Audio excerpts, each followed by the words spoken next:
নমস্কার বন্ধুরা, এটাকে দেখছেন একটা বেদানা গাছের নিচের গুড়ির অংশ একজন ফেলে দিয়েছিল তুলে।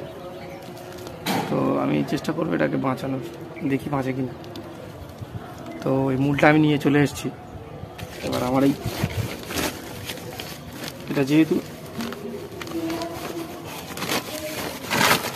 এই অবস্থায় আছে, তাই এটাকে আমি এই বস্তার মধ্যে রাখার চেষ্টা করছি। দেখা যাক চ্যালেঞ্জিংভাবে এটাকে বাঁচানো যায় কিনা।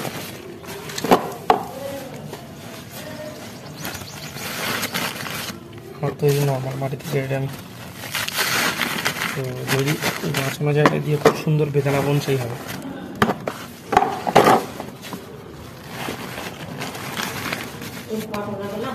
গাছটা শিকড় প্রচুর কাটা পড়েছে, শুধু মূলোটাই বেঁচে আছে। তো ওই জন্য এই সাব ফাঙ্গিসাইড মিশ্রিত জল দিয়ে শিকড়ের ক্ষতি কিছুটা হয়তো পূরণ করা যাবে। দেখা যাক বন্ধুরা, যদি ভালো